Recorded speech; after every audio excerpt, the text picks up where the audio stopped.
I still remember the first time I saw him twitch. It was a Tuesday. I know because Tuesdays in early October at Wellington Barracks always smelled the same: damp wool, boot polish, and the burnt coffee stink from the canteen on the lower floor. I was tying my chin strap. He was standing 2 feet to my left, looking straight ahead at the wall like the wall had insulted his mother. His name was Corporal Eli Ashworth, and his right hand, the one resting against the seam of his trousers, would not stop tapping. Not loud, not obvious, just the smallest movement of the index finger against the fabric. Tap, tap, tap, pause, tap. I didn't say anything that morning.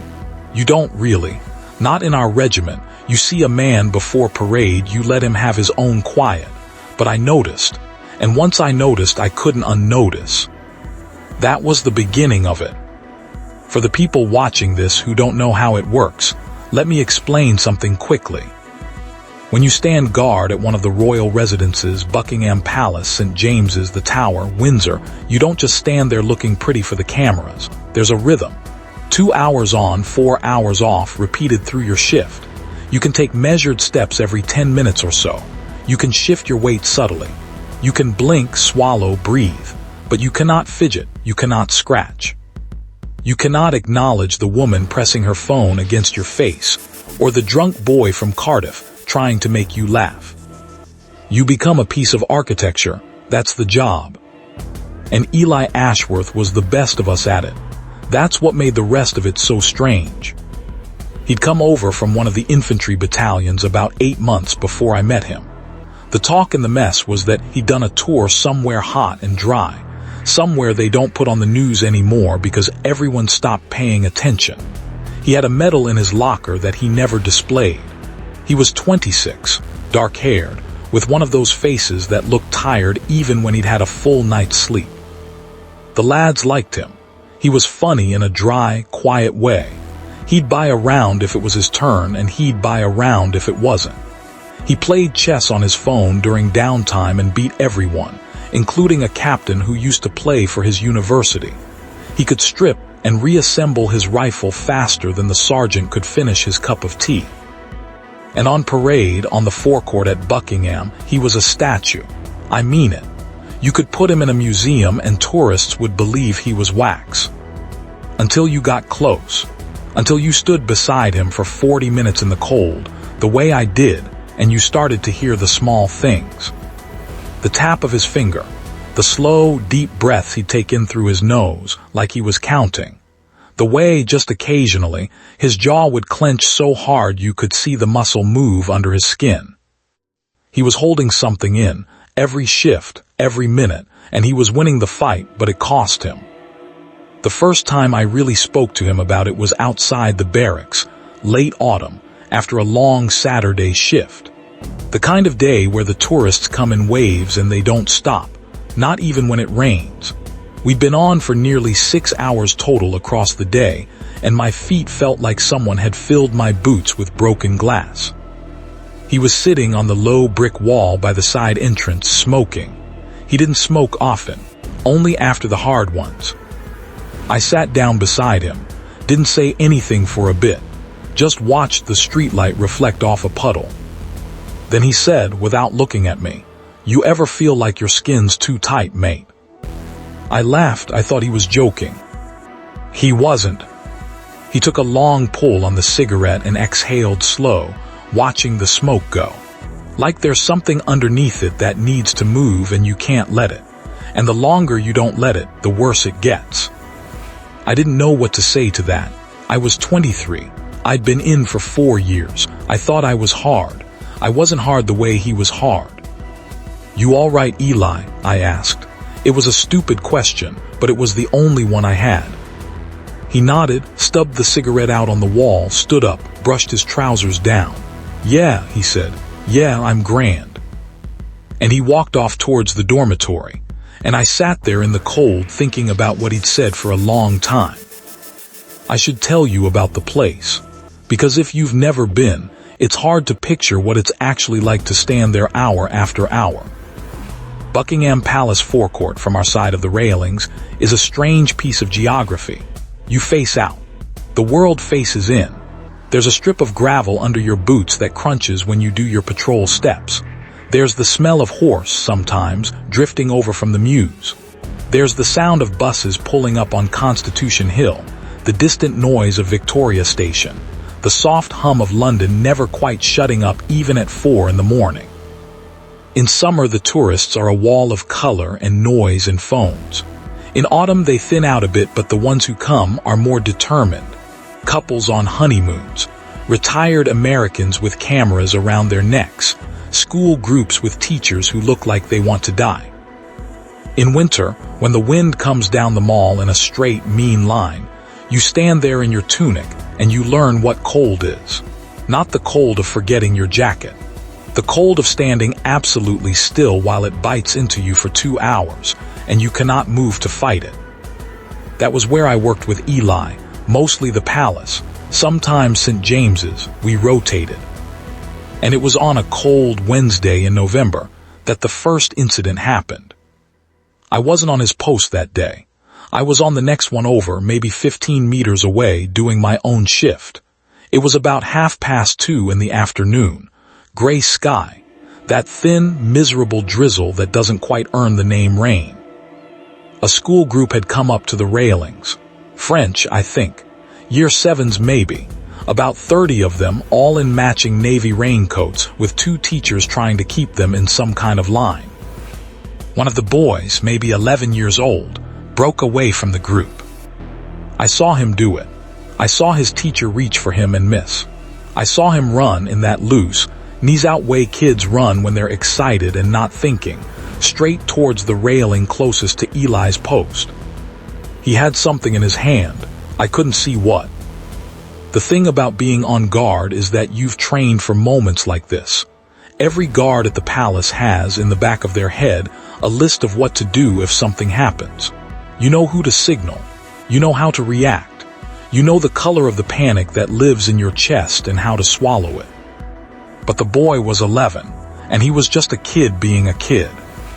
He reached the railings and he stopped, breathing hard, looking up at Eli with these big wide eyes.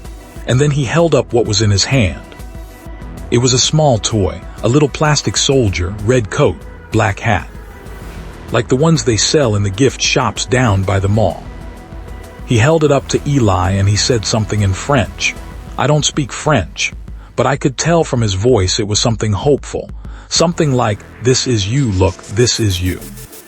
Eli didn't move. Of course he didn't, that's the job. The boy waited, smiled, held the toy higher. Eli's eyes stayed on the middle distance. And then I saw it. From where I was standing, I saw Eli's right hand. The tap, faster now. His finger going against the seam of his trousers like a metronome that had lost its mind. The boy's teacher arrived, out of breath, apologizing. She started to pull the boy back. The boy resisted. He wanted his moment. He wanted the guard to see him. And just for a second, and I swear on everything I have, I saw this, Eli's eyes moved. Down to the boy, to the little plastic figure in his hand. And he smiled.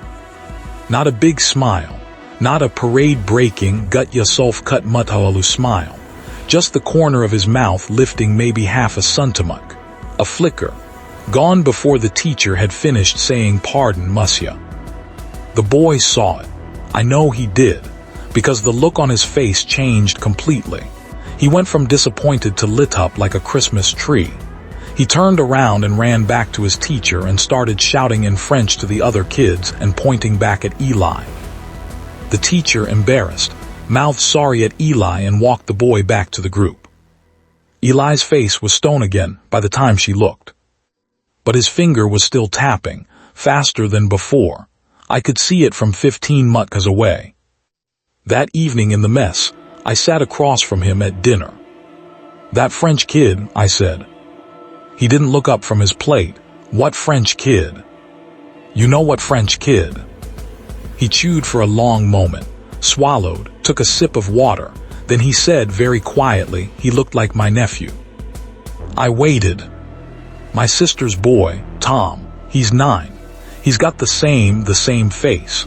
The way they go all serious when they're trying to be brave about something. I didn't know Eli had a sister. I didn't know he had a nephew. In 8 months of working with him, I'd learned almost nothing about his life outside the barracks. He didn't talk about it. None of us pushed. "You see him much?" I asked. He shook his head. "Not for a while, my sisters, we don't really speak. It's complicated." "Right." He looked up at me then. His eyes were tired in a way that wasn't about sleep. "Don't tell anyone I broke," he said. "You didn't break." I smiled at him. "Mate," it was half a smile for half a second. "No one saw." "I saw." He went back to his food. I never brought it up again. The thing I want you to understand, before I tell you what happened later, is this. Eli Ashworth was a brilliant soldier. I mean genuinely brilliant. The kind of soldier other soldiers watch and try to copy. His drill was perfect. His kit was perfect. His timing was perfect. He could do the Queen's Guard ceremonial inspection without breaking sweat. He could hold his rifle at the present for so long the rest of us would be shaking, and he'd be carved out of marble. But underneath the marble there was something moving, something that couldn't stand still. And every shift, every hour, every minute on that forecourt, he was holding it down with both hands and his teeth.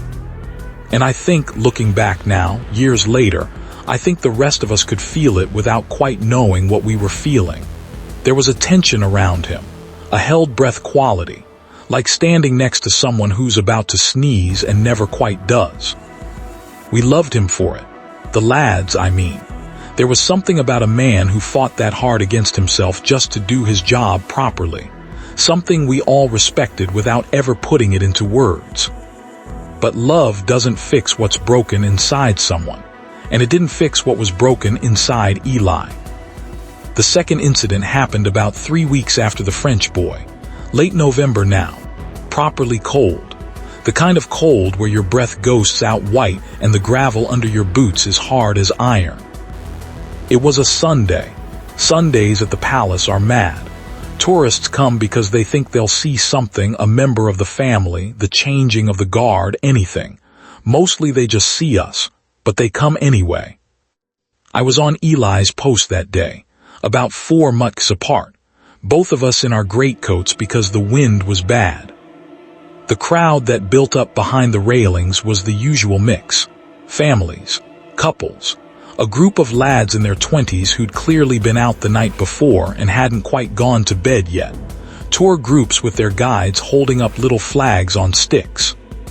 And one man, on his own, standing a bit apart from the rest. I clocked him because that's what you do. You scan. You learn faces. You file them away. He was maybe 40, heavy coat, wool hat pulled low, hands in his pockets. He wasn't looking at us the way the tourists look at us. He was looking at us the way a man looks at something he's trying to make a decision about. He stayed at the railing for nearly an hour. The other tourists came and went. He didn't move. I felt it before I understood it. That small wrongness.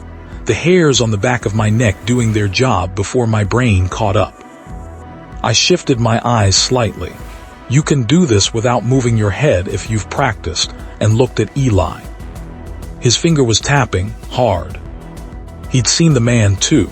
I want to pause here and tell you something that matters. When you're on guard, you're not the first line of anything serious. There are people you don't see, armed police, plainclothes officers, surveillance teams, the lot, whose job is to handle the real threats. We're ceremonial. We're symbolic. We carry a rifle and we look the part, but if something genuinely dangerous happens, we're not the ones who solve it. That's the official version. But the unofficial version is that we're also the closest. We're the ones standing 2 muckash from the railings while the world walks past. And sometimes, not often, but sometimes, the world's problem becomes ours, just for a few seconds before the people whose actual job it is can get there. That Sunday in November, the man in the wool hat became our problem for about 40 seconds. It felt like an hour. I'll try to tell you what happened the way it felt, not the way it looks in the report. The man took his hands out of his pockets. That was the first thing. A small movement. Most people in a crowd have their hands in and out of pockets 100 times an hour, but this was deliberate. He stretched his fingers, rolled his shoulders, like a swimmer about to dive. He looked left, he looked right, he looked behind him.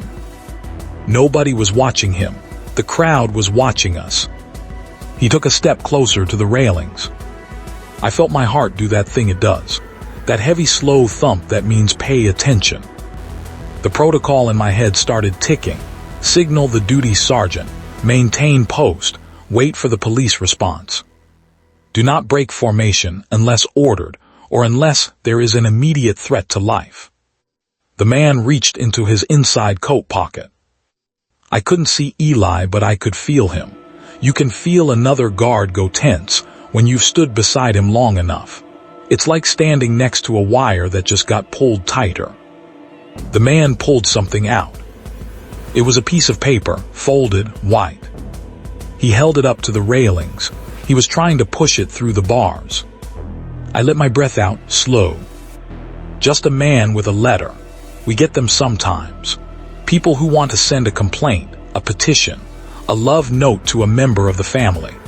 Mostly we ignore them and someone collects the papers later and they go to the appropriate department, and most of them go in a bin and a few of them get read by someone with a security clearance. It was fine. Except the man wasn't trying to push the paper through the bars. He was trying to get our attention. He was waving it. And his face, I could see his face now properly in the gray afternoon light. His face was wet. He was crying, not loudly, just tears running down his cheeks while he stood there in his wool hat, holding up a piece of paper, trying to make a soldier on the other side of a fence look at him. And Eli broke formation.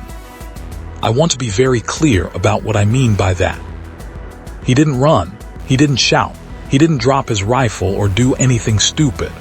What he did was take 2 measured steps towards the railing, the kind of steps we're allowed to take, the patrol steps, and then he stopped. He stopped closer to the man than he was supposed to be, by maybe 2 feet. It was nothing. A civilian wouldn't have noticed. I noticed. The duty sergeant who was inside would notice on the cameras. The man at the railing saw it. He froze, stopped waving the paper, just stood there holding it up, looking at Eli through the bars. Eli's eyes stayed forward. He didn't look at the man. He stood at attention in his slightly wrong position, rifle at the shoulder, and he didn't move. And the man, I'll never forget this, the man started talking. Quietly. So quiet I could barely hear it from where I stood. He said, "I just need someone to take this. Please, I just need someone to take this. It's for my son. I just need someone to take it." He pushed the paper through the bars. It fluttered to the gravel between us, on Eli's side of the fence. And then the man turned around and he walked away. Slowly, hands back in his pockets, through the crowd down the path towards the mall, gone. Eli didn't move. The piece of paper lay on the gravel. The crowd at the railings, who hadn't really registered any of it, kept doing what crowds do, taking pictures, talking, pointing. After maybe a minute, 2 plainclothes officers I'd never seen before appeared from the direction of the side gate. One of them picked up the piece of paper. The other one murmured something into a radio. They both glanced at Eli just for a second. Then they walked off the way they'd come. Eli took 2 measured steps back to his correct post. The shift continued. His finger, against the seam of his trousers, was tapping so fast it looked like a tremor. We didn't talk about it that night. The duty sergeant did, though. He pulled Eli aside before we went off shift. I don't know what was said. I can guess. The phrase non-regulation distance would have been used. The phrase "we'll be reviewing the footage" would have been used. Eli came out of the office with a face like a closed door, and he went straight to the dormitory, and he didn't come down for dinner. I went up to check on him about 9. He was sitting on his bunk, still in most of his uniform, just with the tunic unbuttoned. His boots were on the floor beside him, undone but not removed, like he'd started to take them off and forgotten. "You all right?" I asked. Same stupid question, different night. He looked up at me. He looked like he'd aged 5 years since lunch. "I read it," he said. "Read what?" "The paper." I thought the plainclothes took it. They did, but I read it before they got there, while I was standing there. I sat down on the bunk opposite his. "Eli, you can't." "I know," he held up a hand. "I know, I'm not saying I should have. I'm telling you what I did." I waited. He stared at the floor for a long time. Then he said it was about his son. The boy died last year, some kind of cancer. He wanted Eli's voice caught. He cleared his throat, started again. He wanted to know if there was a way to have his son's name read out, at one of the ceremonies, anywhere. He said he just wanted his son's name said out loud by someone who mattered, somewhere where it would echo. He looked up at me. That's all he wanted, mate. That's why he was standing there in the cold. That's why he was crying. He wanted his boy's name said out loud. I didn't know what to say. "And I broke formation for that," Eli said. "I shouldn't have. It wasn't a threat. It wasn't anything. But I could see him crying and He didn't finish. He didn't need to." I learned more about Eli that night than I had in the previous 8 months put together. He'd been in the army since he was 18, joined up to get away from a father who drank, done 2 tours, lost a friend on the second one, a man called Davies, who'd stepped on something Eli hadn't seen. That was where it had started, he said. The tapping, the thing under his skin, the need to move always, even when moving wasn't allowed. "The doctors call it something," he said. "I won't say the word because it sounds soft and it isn't. It's just that my body remembers something my head's trying to forget. And when I'm standing still, when I'm on parade, when I can't move, that's when it comes up. Like water under a stone." "Why are you still doing it then?" I asked. "Why guard duty? You could transfer, you could." "Because if I stop doing it, it wins." He said it flat, like he'd said it to himself 1,000 times. "If I stop, it wins, and I don't let things win. Not anymore, not since Davies." I sat there on the bunk opposite him, and I thought about a man standing in front of a palace, holding down something inside himself with both hands and his teeth, every single shift, because the alternative was letting it win. I thought he was the bravest person I'd ever met. I still think that. The third incident, the one I want to tell you about properly, happened just before Christmas. It was a state visit. A foreign president, I won't say who, was being received at the palace. The whole ceremonial machine had spun up. Carriages, horse guards, masked bands, the works. The forecourt was busier than usual. Press had been allowed into a roped-off area. Diplomats were milling about. The crowds outside the railings were 3 deep and pressing. Eli was on a forward post. I was on a flanking one. The ceremony went perfectly for the first 40 minutes. The carriages arrived. The bands played. The president stepped out and was received. Speeches were exchanged that nobody could hear properly. The official photographs were taken.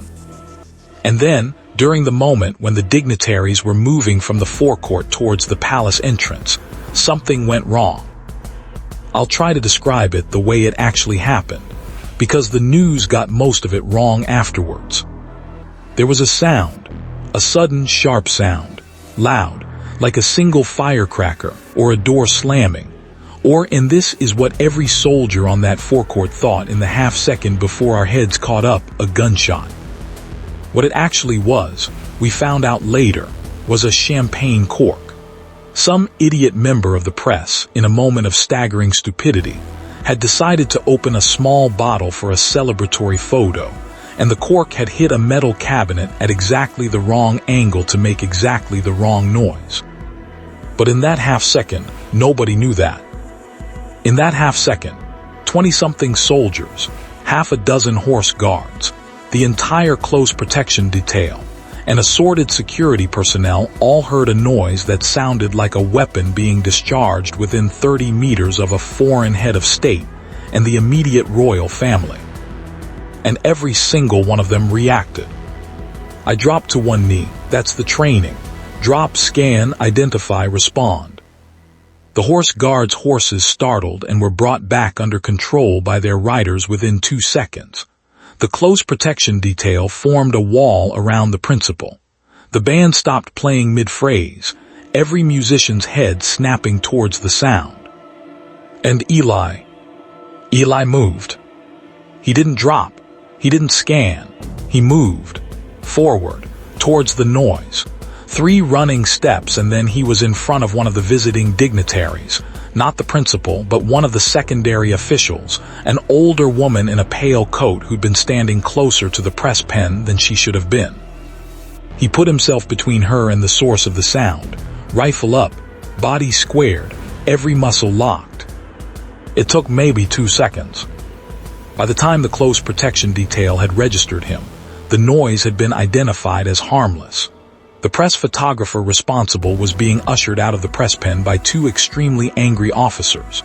The president was being told that everything was fine. The principal was being told that everything was fine.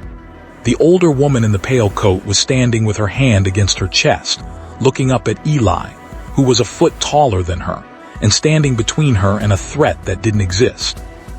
For about 3 seconds, nobody moved. Then Eli very slowly lowered his rifle, took 2 steps back, returned to his post. The ceremony continued. The bands resumed playing. The dignitaries continued moving towards the palace entrance. The press, minus 1 photographer, kept taking pictures. If you watch the official footage from that day, you can see the whole thing, but only if you know where to look. Most people don't.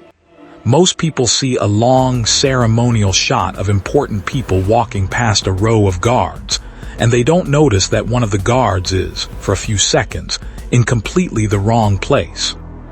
He was called in afterwards. I don't mean the duty sergeant. I mean properly called in. The kind of meeting where there's a colonel in the room and a representative from the close protection, people and someone from somewhere with no insignia at all. He was in there for 2 hours. When he came out, his face was unreadable. "Well," I said. "They want to commend me," he said. "Commend you." For initiative, for protecting a visiting dignitary, for he laughed, a short, dry sound, for the right instinct in the wrong direction.